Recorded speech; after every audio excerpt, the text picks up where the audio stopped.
You guys know that before the start of the NBA playoffs, I always rank the top 10 players in the sport, a very controversial list. You guys know that I value playoffs, experience, clutch gene, etc., more than just stat padding. And you guys know that after the end of the NBA playoffs, because there's so many players that either raise their level of play or lower their level of play in the playoffs. I update this list every single year.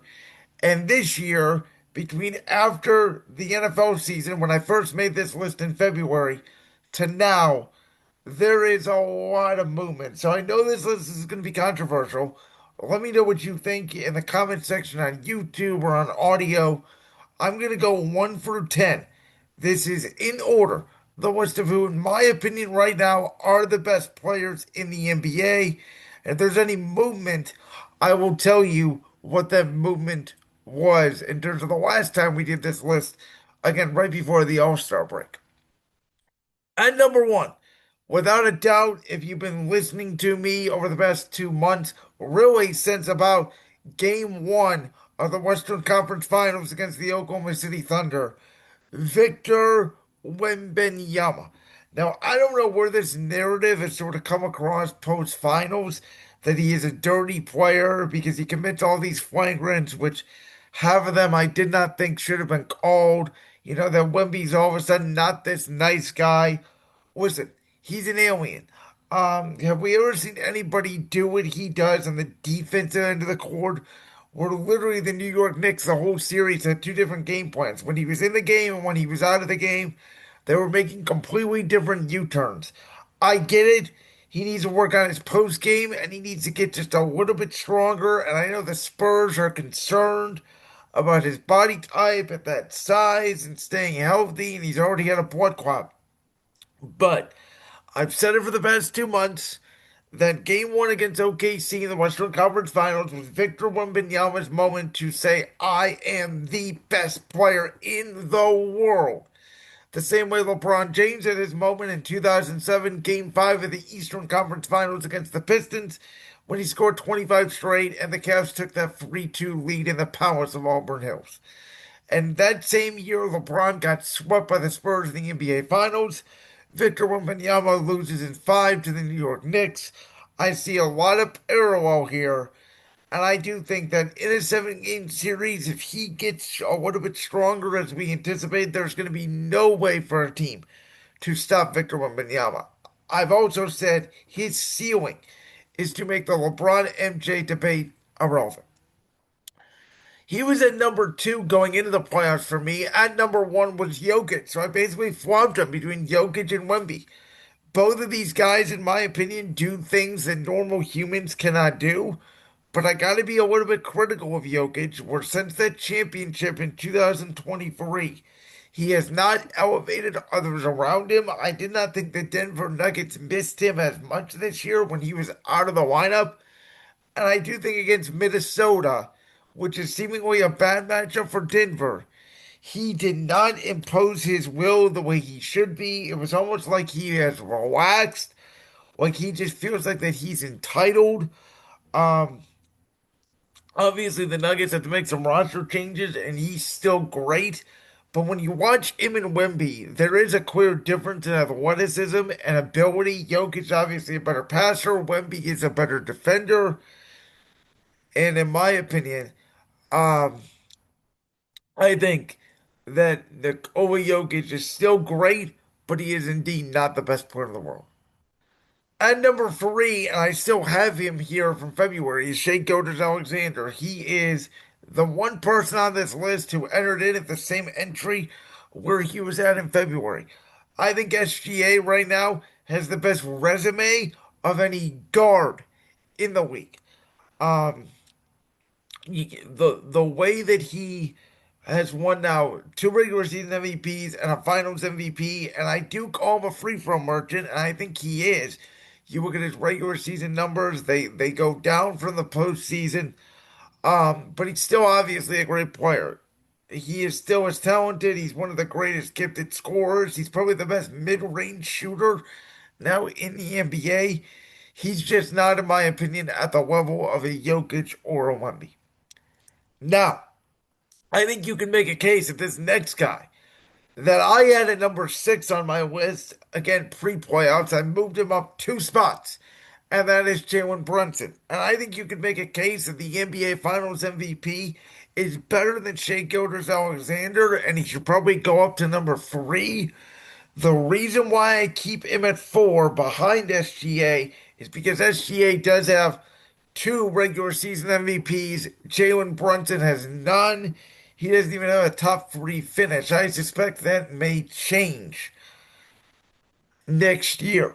But Jalen Brunson showed his ability to will the Knicks to the championship. And the great thing about Jalen Brunson was he would have 13, 15 points for three quarters. And then all of a sudden at the end of the game, you look up and he has 30. You know, his story is incredible from not being a first round pick to being Luka Doncic's sidekick in Dallas to people saying he wasn't worth the money in New York to now scoring half the Knicks points in the closeout game to win their first championship in 53 years. His finishing ability is incredible. He's a humble kid. His dad, Rick, has done a great job coaching him. And Jalen Brunson may go down now as the best New York Knick of all time. And number five, moving down one spot from the original list, is Anthony Edwards. I think this is fair.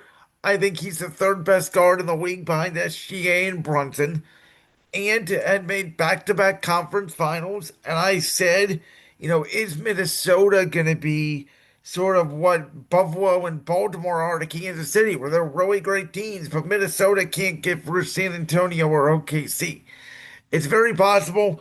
And obviously, I think Ant's reputation took a slight hit by him dabbing up the Spurs at the end of game six in the second round. And Jalen Brunson did not do that. He just came back on the Spurs down by 29.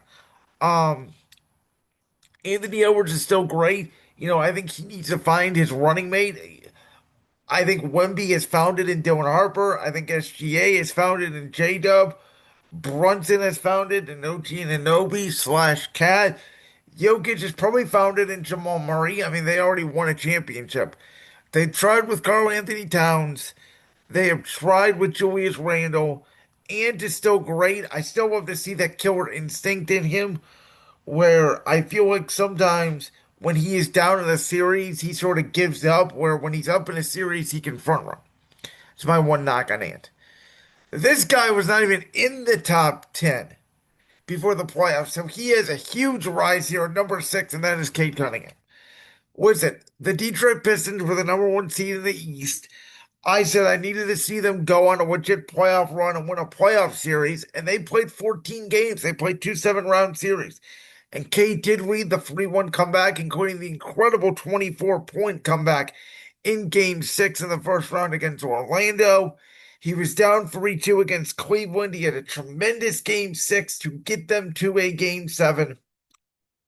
I think Cade Cunningham at 6'8" and those handles is going to be a very special player in this league. He needs to find his second scorer, because I think if they had that, the Detroit Pistons, not only could they have potentially gotten out of the East, but I think they would have for sure beat Cleveland in the second round.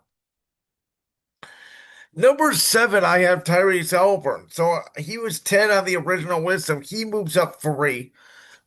I put Cade over Tyrese only because Tyrese Haliburton was out this whole year. And I've been saying it that Tyrese Haliburton's value has been shown by the fact that the Pacers were in the NBA Finals a year ago, and this past season they were the second worst team in the NBA. Whether they decided to tank or not, you don't know. But from scoring to distributing the impact in the game, I think Tyrese Haliburton and Cade Cunningham are two budding future stars. I'll take SGA, Brunson, and Ant if they all have the accolades over those guys. But I'll tell you one thing right now. I will take Cade Cunningham and Tyrese Haliburton, who this is the only injury that he's had in his career, and Cade Cunningham was coming off a collapsed lung. But right now, they seem more durable and more engaged to me than the number eight guy on my list. And I'm shocked I dropped him this low, because a couple of years ago, I had this guy as a top three player in the league. and that guy is Luka Doncic. Listen, we all flipped out when the Mavericks traded Luka Doncic to the Lakers. Now, the Mavericks worked out and they got Cooper Flag, who, by the way, is not on this list, but Cooper Flag is going to be on this list, I believe, in the next year or two. The same way I felt Wemby was going to be on this list a couple years ago. But Luka is constantly out of shape. He complains to the officials. He puts up great numbers, no denying that. He scores over 30 a game, 10 assists, 8 rebounds, whatever the case may be. He is a phenomenal talent, but again, he's not in shape. He complains to the referees too much. It seems more and more like it's I instead of we with the team.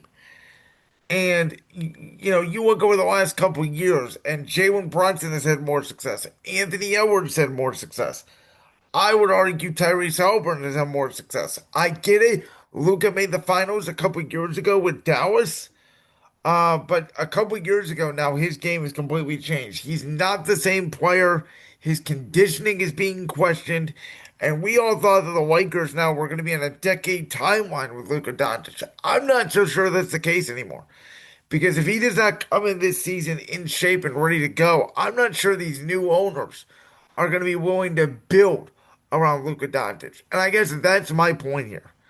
For all these guys on this list right now, I see Wemby, Jokic, SGA, Jalen Brunson, Anthony Edwards, Kate Cunningham, and Tyrese Haliburton easier to build around currently than Luka Doncic. Now, his teammate I have right behind him in LeBron. Listen, I had him eight originally on the West. I'll push him back down one spot. I actually think LeBron showed his value more than Luka in this playoff run.